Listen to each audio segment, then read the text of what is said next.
I see a lot of D2C companies try to go after everything. My experience is if you try being a solution to everyone, you'll be a solution to no one. On Outback Truckers, scrap trucker Russell McDonough is trying to get his business and his health So they popped out from another crook. on the road to recovery. Mac and McCready hit stormy seas, Such a ball buster. taking a world-famous yacht Right back the hull. Someone's burned $50,000 for nothing. on a cross-country voyage. And for two up team, Bluesy and Nolan, Right. a routine run The rain did it, Tom. turns into a rescue mission. How did I know there was something wrong? Cutting through the red heart of Australia, the Tanami track is 1,000 kilometres of desert, dust, and truck-chewing corrugations. Out here, only the very toughest can survive. One of those is 57-year-old scrap metal trucker Russell McDonough. The going gets tough, the tough get going. Russell's on a journey to collect scrap metal from one of the most remote regions on the planet. Based in Alice Springs, he's heading to the isolated community of Yundamu. Yundamu? From there, he'll make a series of runs further into the desert. For the last 8 years, Russell's business has been scrap. We paid cash for scrap, copper, brass, aluminium, bag wheels. Turning metal into money at the yard he runs with wife Nikki. Behind every successful business is a successful and very smart woman. Successful and sexy. Recycling is their passion, and their pride and joy is a mobile car crusher designed and built by Russell from pieces of scrap in his yard. There were a lot of people that said you just can't build one of these things with the gear you've got in the junkyard. But Russell built it anyway. Have a look at that, you know. But you reckon I can't do anything? It's a 25-ton monster which can chew through 100 cars a day. Wow. Russell trucks it around the Outback, recycling car wrecks which litter the landscape. But eking out a living in the desert is a constant battle. It is that harsh. It breaks things that normally never break. On this trip, Russell's desperate to make up lost time. Months of it. For the past 8 weeks, he's been seriously ill with a lung infection. I Ooh. thought it was bulletproof, but something caught up to me. It actually has been a fair blow to us financially. Even once I was better, I still wasn't bent enough to go to work. Now, Russell's business needs an urgent injection of cash. His plan, collect the crusher from where it was left in Yundamu, then hit a mother load of car wrecks at nearby sites. If Russell can stack his 3 trailers with crushed cars, he should be able to pull his business back from the brink. It's a big job, which calls for a crack team. Helping with the trucking side is old mate Danny, and on the machines, 19-year-old Rowan, who's like a second son to Russell. To pull it all off, Russell needs to put his truck, his crusher, and his body on the line in one of the harshest places on earth. A boat in Australia. How crazy is that? At Fremantle Sailing Club, boat trucker Dave McCready is sweating on getting his load exactly right. You do your very best. I want to have second thoughts on this. Millimetre perfect. About another 50, please. I've just got to move this across, mate. That's good, buddy. Get straight, mate.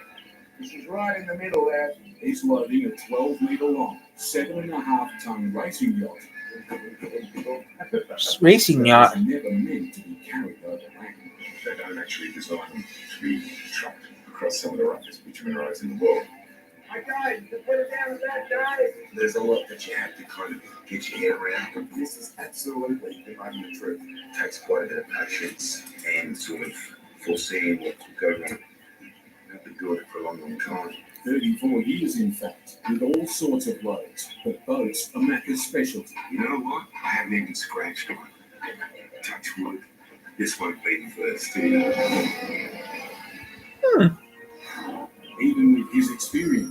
task before Macca is daunting.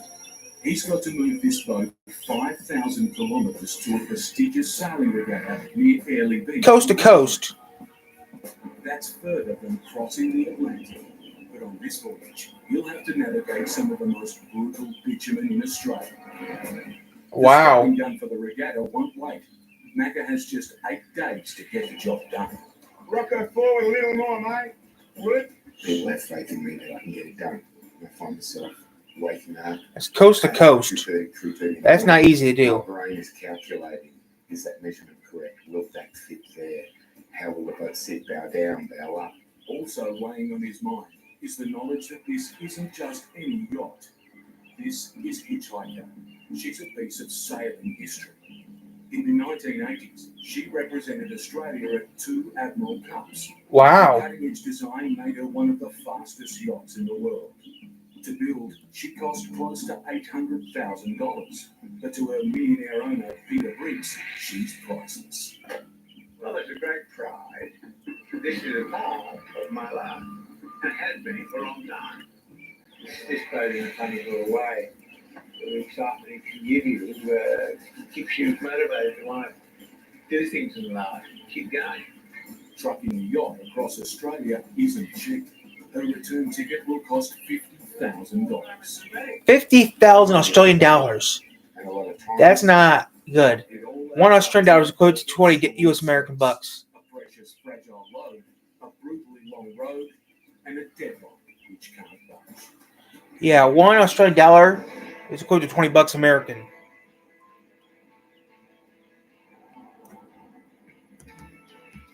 Back in a second, I have to do the thing.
In Perth, 2-up team, Bluesy and non-league are in the last place they want to be. Traffic. Get yourself a key. Secretary, it's just a passenger. Crawling through grey city streets during rush hour. There's most of you to know it just for a red light. It's a world away from the empty outback roads this couple love. Thank you to my lifestyle.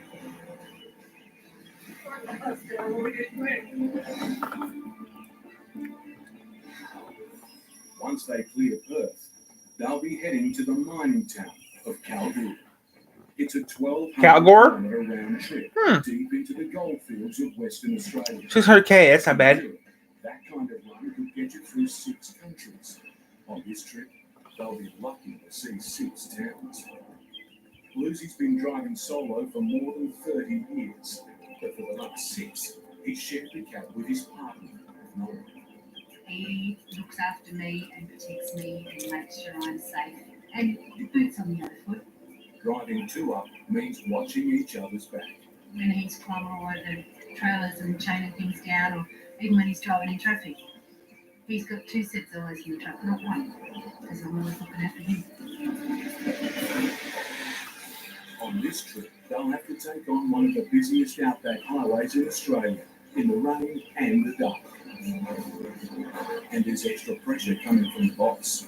On a rare day off, Bluesy and Nolene have been called in to make a vital last-minute delivery. A 40-foot container.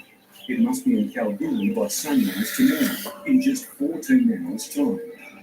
Got the container off. Okay, wait on the front, damn it. The job's so short notice that no one knows what's in the container, Ask the boss what it is, he hasn't got a clue either.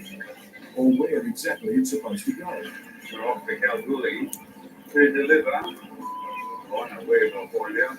With a tight deadline to beat and a hard road ahead, it's down to Bluesy and Nolene to get the job done. They push too hard out here, and things can turn ugly in a hurry.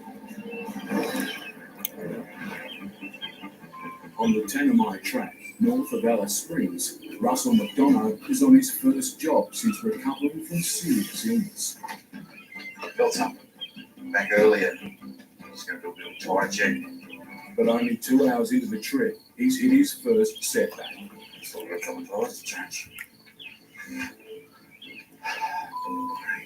It's the hottest part of the day, and Russell is far from 100%. They're tight. They're under that much pressure. If the nut's off and I hit that, it could fly off and break my kneecap. They normally come off fairly easy. Well, this one's just been pounded and pounded with rocks. These tyres weigh 55 kilos each. I'm getting a bit of a sweat after tonight. I probably shouldn't, but I'm still a bit puffed out from when I was a crook. Just weeks ago, Russell was in hospital, battling fungal pneumonia.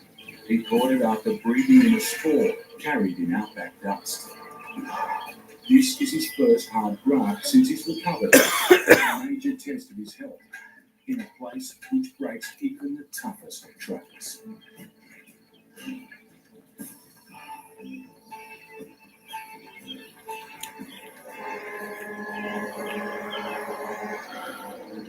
Russell being Russell, he'll just push himself through. 300 kilometres south, Danny O'Connor is on his way to meet up with old mate Russell. The man hasn't been able to do a full day's work yet, so it's going to be interesting when we get out there. And he won't ask for help. He's just a small operator. When he heard about Russell's illness, he volunteered to help out. He's driven a massive 1,500 kilometres from Adelaide in South Australia to do his bit. He hasn't done any work for the last 2 months, so I'm going to have to be a brain specialist to know that he's going to be doing tough, you know.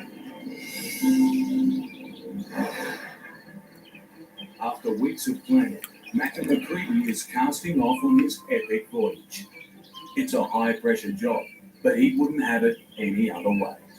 I like the challenges of tricky roads. It suits my nature. I think within me there's a certain amount of paranoia that runs around that I will get stale and doughy through just doing mundane things all the time. But there's nothing humdrum about this log. At 4 metres, Hitchhiker is wider than 2 cars, and she has to squeeze into a single lane. If she puts a tree, a pole, or another vehicle, her fragile hull could be punctured, ending the race before it's even begun. Watching Macca's every move is his pilot, Andy. Andy's moved across, and he's stopping the traffic from scooting up the inside of me. He's basically my wingman. He's running rear blocker for me. You want to swing across now, Andy, and shut the door for me? If I see something up ahead that I think looks a bit narrow for us, I'll call him on the radio, and I'll ask him to close off the landing and so I can move across. They've made it through the city.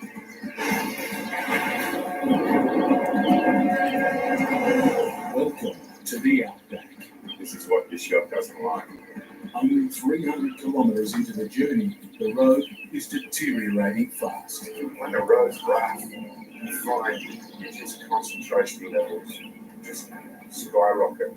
Looking at the surface, looking in the mirror all the time, checking the straps, watching the boat rock and roll. You find your mind's always just looking for trouble.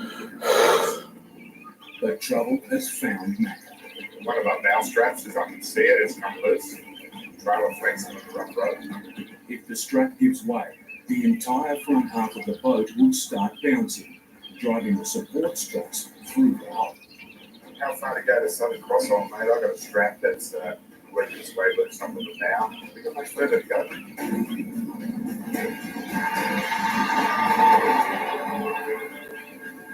So as you can see, this one's come quite loose, so I'm going to fix that up. It's better that I deal with it now. Could damage the mast, and we don't want that to happen. On further inspection, Macca discovers it's not just one strap that's the problem. See that? That's actually a little looser than what we want. That one's come loose. See this?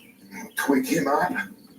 This is the problem area. This is the area that we spend a lot of time prepping. Delays like this cost Macca precious time. After driving all day, he's covered barely 300 kilometres. Today was the day about getting it down the highway a little ways, seeing what breaks, seeing what gives up, seeing how much trouble we can get into, and then the real voyage starts tomorrow. After that, if we mucked up, then we're in the ship. Macca's race has truly begun, but carrying a wide load means he can only drive in daylight. It's as good as we could have hoped for, but as you can see, we've only got into the first 40 or 50 k's of rough road. At the end of day one, Macca has 4,500 kilometres to go in just 7 days. On the road to Kalgoorlie, Bluesy's given the reins over to Nolan. I've got his license to sleep and I'm behind the wheel. And I get the skinny road. Yeah. She's heading out of Perth on the Great Eastern Highway, one of Australia's busiest roads. Great much room to move. They haven't actually widened it or done a lot to it. After a recent spate of collisions and rollovers, it's also one of the most dangerous. Yeah, pretty rugged and pretty rough. It's bad as some of the gravel roads. In the night time, it's not too bad because there's not much traffic, so you can sort of hang on the white line in the middle. Just got to watch what you're doing. Be aware of where you're going on the road. To make their tight deadline, Bluesy and Nolan must take turns at the wheel. Suddenly, in the dead of night, Nolan gets a rude awakening. Oh, hello. You woke me up. How did I know there was something wrong? It's a friend 300 kilometres further ahead. His truck is crippled on the side of the road. I knew something was wrong, but they woke me up. He needs their help. After pushing as hard as they can, Bluesy and Nolan finally reach their mate. What they find isn't pretty. Holy moly. Oh my, what a mess. Oh, Dave. It's a double tyre blowout. Dealing with this mess is going to cost them precious time. Oh, yuck.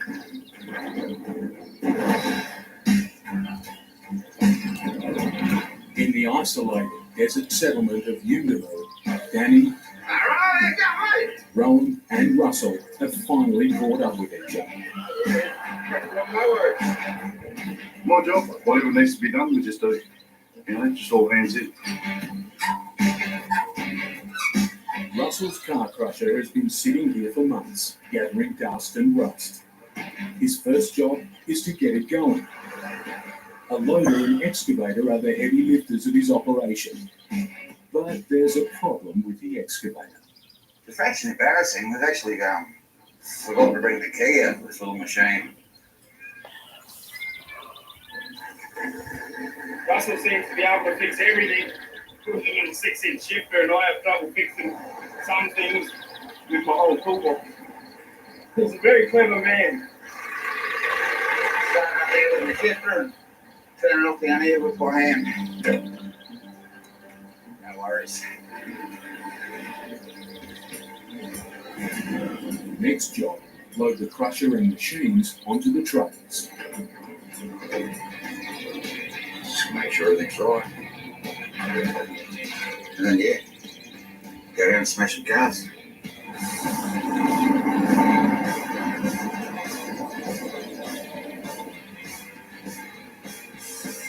It's a hard life for a car in the Outback. Dumps like these are a regular sight. The vast distances make mechanics and tow trucks unaffordable. When a car dies out here, It ends up in a graveyard like this. And that's where Russell comes in. The first crush of the day. With a downward pressure of 200 tons, it's like a blue whale sitting on your car roof. The crunch, the bang, the actual noise that comes out near on terrifying sometimes. You know, it's a fair old big hunker machine. Whatever you put in there comes out destroyed. Crushing cars is a 4-step job. First, strip the exhaust. This part here I've got a catalytic converter. Contains platinum, radium, and one other precious metal. Then remove the engine with a little persuasion from the logo. When it comes to engine removal, Russell holds the record. 1 minute 13.17. Wow.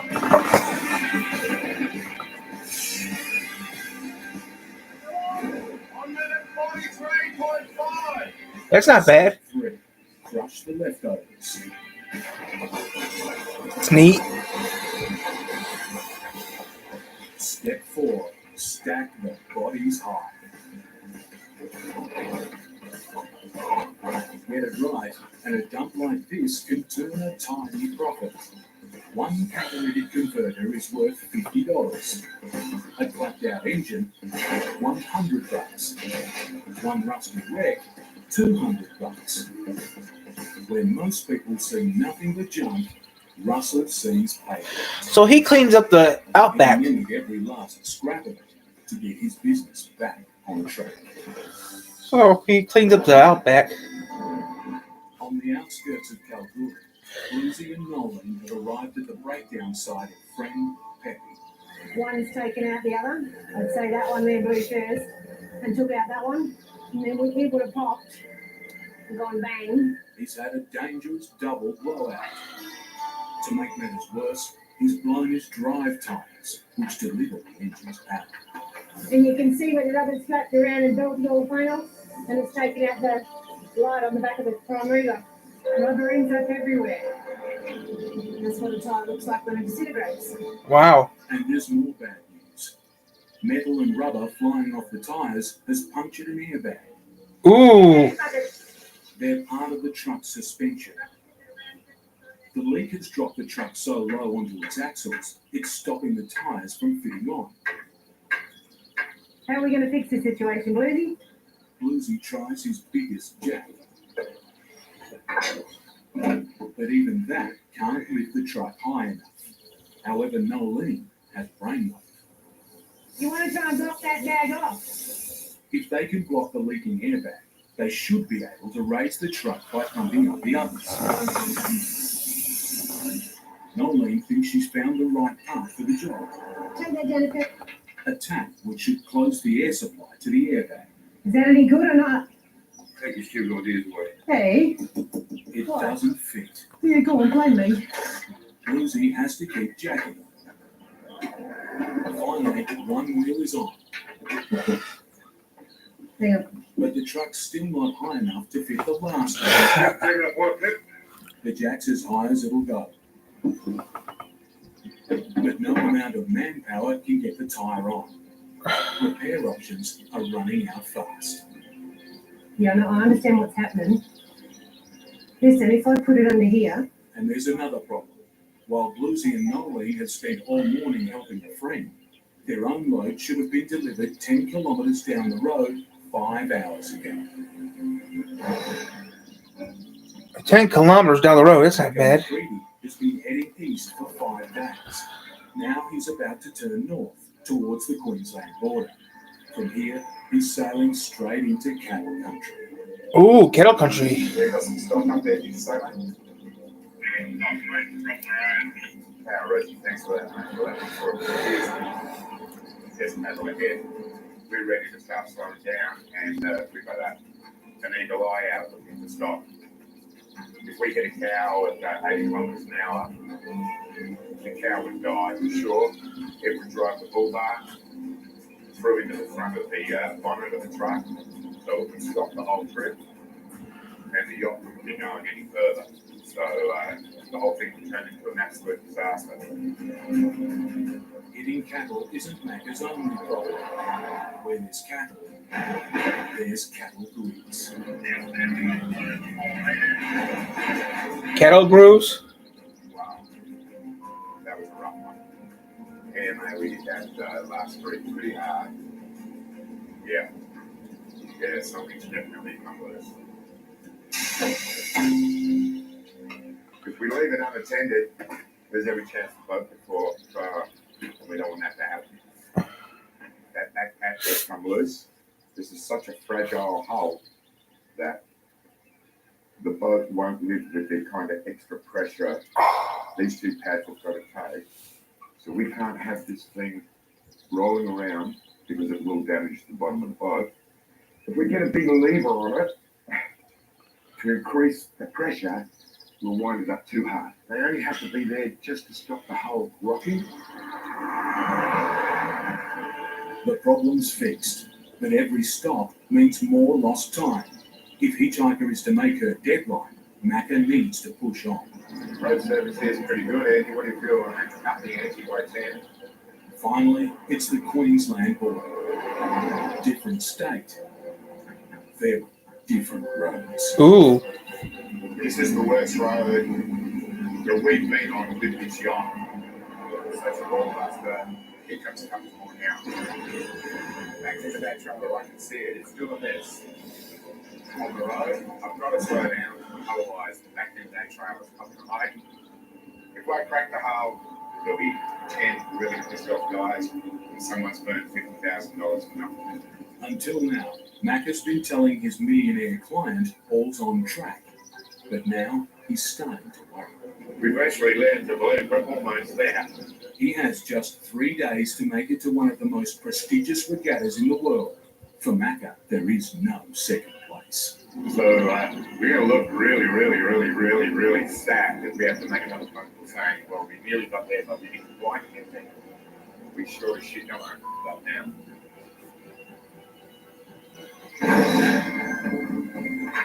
After clearing out 3 car dumps, Russell McDonough and his team are heading 50 kilometres south to their final stop.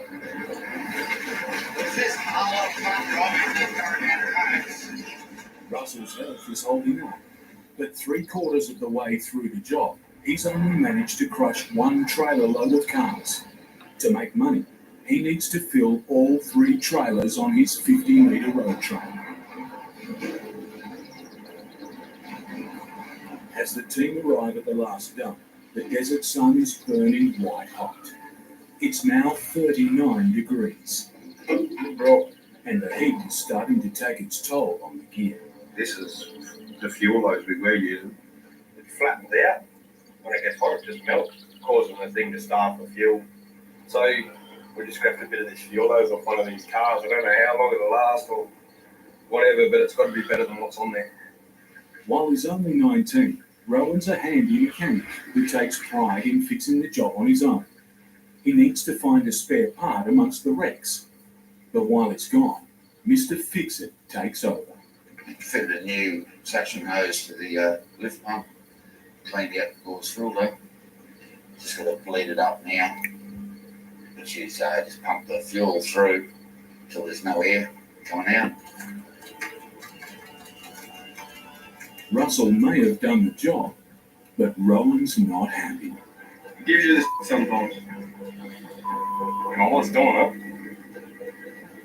When somebody sort of cuts in over the top of you when you're trying to do something, you just don't know where you're at, what they've done, or what anybody's done, you know?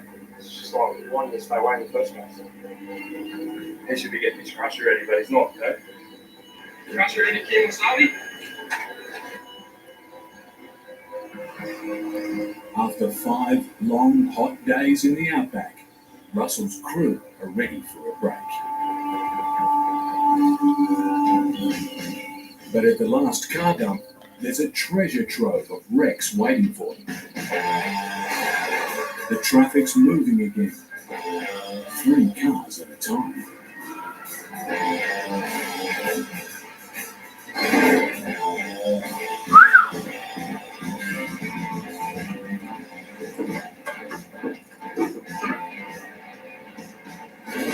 Russell's crushers in a feeding frenzy, and the body count is piling up. If the boys can keep this pace up, they'll bust out of this dump before sunset and head home to Alice Springs. But suddenly, Rowan has a problem. With the loader out of action, the production line grinds to a halt. Ah, yes, it's going to go. Cool. It's going to go. On the outskirts of Kalgoorlie, I'll come make a few bucks. Yes. Did the connection off the airbag. Found a tap that fitted and switched it off. And now they're out there back to pump up with a bit of luck. We'll do all good. The stranded truck has risen high enough to get a spare tyre on. Mission accomplished, all done. Just make sure nothing else is flapping or banging or not doing what it should be. They've got their friend moving, but the favour has come at a high price. It's midday, and Bluesy and Nolene were supposed to have delivered their load first thing this morning. Their destination is only a few kilometres away. That's if they can make sense of the boss's directions. Not bad. Up there? So we're just going to go to Kalgoorlie up there. That's what I say. Where? What? No. Somewhere. Order. Keep heading down here, and it'll veer around to the right. So, quick big step over. Now this here on the left. Bobber. Containers, that's it. Nobody sorry. Nolene's followed the directions to the letter, but ahead, there's nothing but empty yards. Can you see what's written on that container sign up there? Up here. Container. Yeah, I can't see anything else.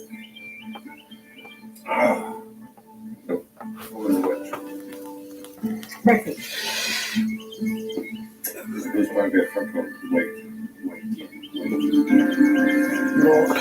It's another big headache. The morning is gone, and Bluesy and Nolene still haven't delivered their freight. Instead, they've been left high and dry in Kalgoorlie. Now, someone will find us. We've got 680k to go. This is going to be a big, hard day. Macca's epic yacht race is going down to the wire. I'm He has gonna do it today. to get his priceless load delivered to where the beach. We're pushing really bloody hard. Our deadline's 5 o'clock. The owners want this boat there by then, so we're cutting a really fine line at the moment.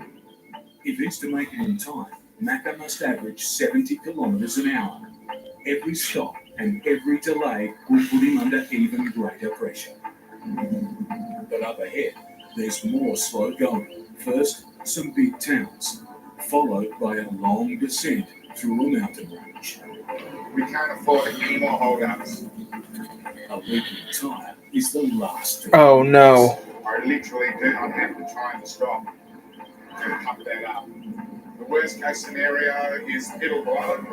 34 years of trucking. I'm making Okay, we're almost done with this. Okay. guesstimate that my outside tyre is strong enough, tough enough to take the load from the last little run into the finish line. Macca's only a matter of hours away, but it's touch and go whether he'll make it. Getting in there at 5 o'clock is absolutely critical. We've got guys ready to jump all over this boat as soon as we land into Ellie Beach. Total borderline, total absolute borderline as to whether we make it or not. We really need a good run. We need a clean, good run and quite a lot of good fortune.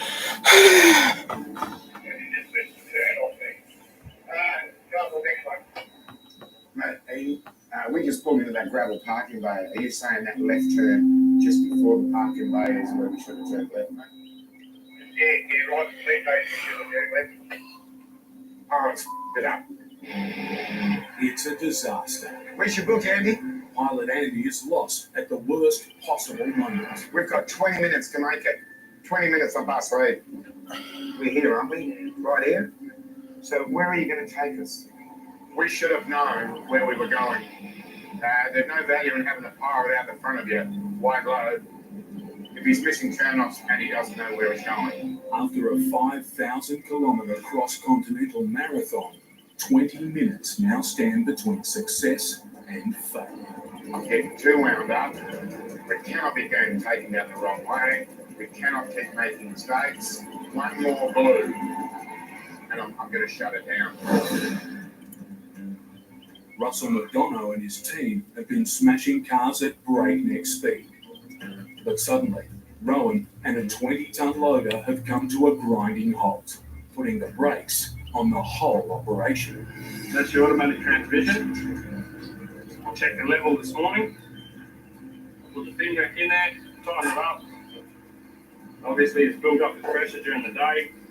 Come loose, didn't tighten it up enough, and it's just shot off, gone somewhere. Russell don't know it yet, but when Rowan checked the transmission oil and the big girl there, he didn't quite put her on tight enough, and she's dropped off not that long ago.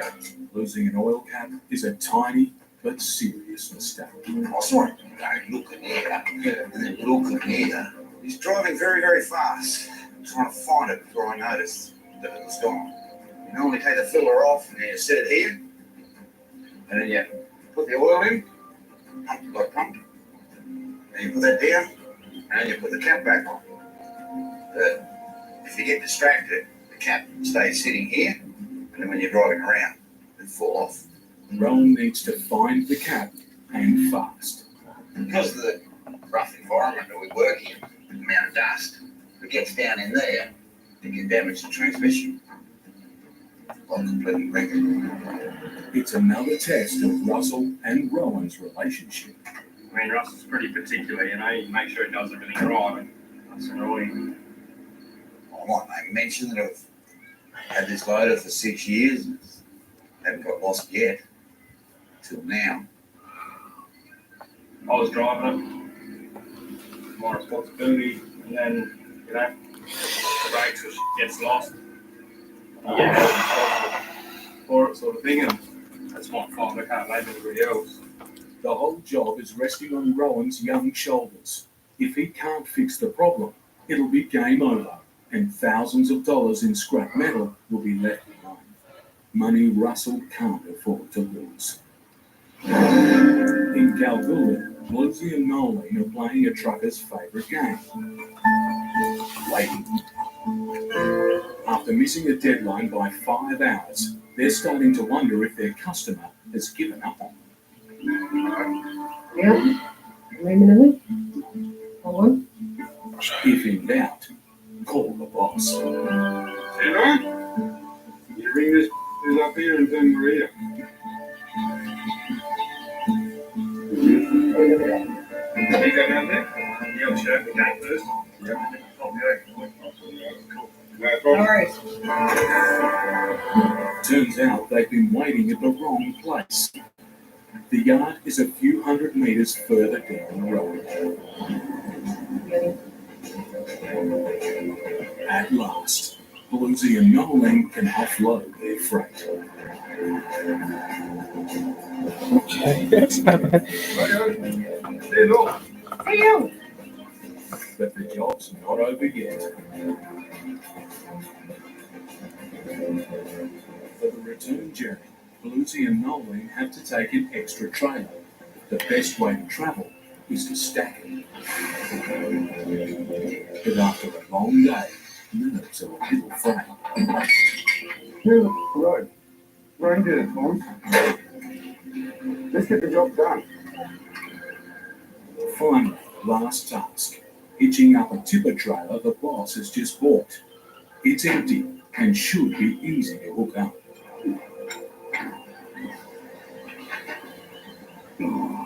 Only problem, 2 inches of steel is standing in the way.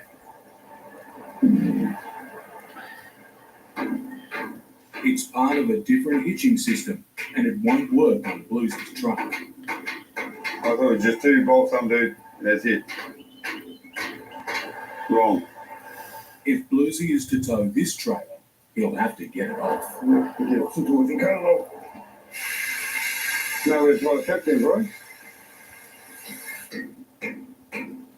Use a torch and a hammer? That seems smart. With the problem piece of steel finally out of the way, Bluesy and Nolan can hitch up and head for home. hey, that's good to. just wander along. That's the best bit, just wander along. After helping a fellow trucker and a string of delays, they're 6 hours worse off. And in this business, time means money. But in the Outback, there's 2 unwritten rules that beat all others. Get the job done and help a mate in need. A little dark right now, to be honest with you. That was 10 minutes that we did not have up our side. After moving heaven and earth to make his deadline, Macca's pilot has slipped up with just 20 minutes to go. What's happening here now is the pilot missed the turn off, so we're having to take a longer route. I'm 110% focused on what's in front of the bonnet of this truck at the moment. I'm sitting here thinking about getting the job done. It may be a longer route, but it has one advantage. The road's almost empty. It's a positive. Just rolling into Proserpine now. We have 34 kilometres left to travel. It's a lucky break for Andy. His new route is actually saving time. Just racking up on the bridge now, Andy. Good work, mate. Big effort from Andy. So I gotta say, I'm feeling a bit sorry. I think I could probably drag it there if this engine breaks down now. I could drag it there on the piece of road. 22 kilometres to Alley Beach. But I can smell the Pacific Ocean, mate. I can smell it in the nostrils right now. For Macca, it's the culmination of a huge job. 3 months of prep, a serious month of constructing cradles, altering heavy equipment to make the boat fit. Okay, it's almost time. Organising paperwork, permits. He's made it all the way from the Indian Ocean to the Pacific. There you go. Check that out. His freight and his reputation are in one piece. It's massive relief as far as we haven't had a failure, and I'm feeling that relief now. Cheers, Buster. Yeah, we're here. After 5,000 kilometres and 8 days of hard trucking, the sailing regatta is yet to start. But Macca has won his race. Tahiti.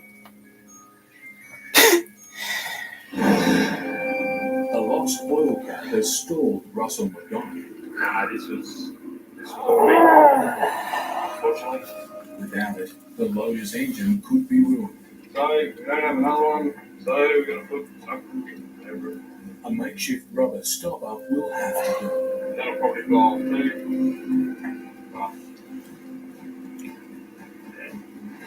While his pride's taken a knock, Rowan needs to get over it quickly and push on. This job needs finishing, as Russell badly needs the cash.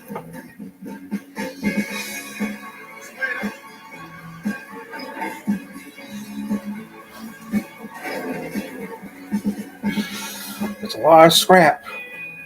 Rowan, Russell, and Danny have crushed and stacked a hoard of precious metal. But at the last, Russell strikes gold. This motor is really hard to find. It doesn't appear to have any holes out the side or anything. Good running, reconditioned engine, close to $10,000. Far more than it will if I just washed it. It's the equivalent to lifting out the back seat and finding $10,000. It's just the sort of luck Russell needs. Let's look it up. Just got to say thank you, Dan. That's it. Yeah, this is where we used to be. This is what we used to do. We used to have it going for so long. You wouldn't miss it for a while, would you?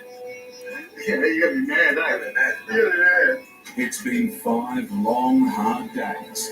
After 2 months off the road, Russell's made it. His road train is loaded high with $20,000 worth of scrap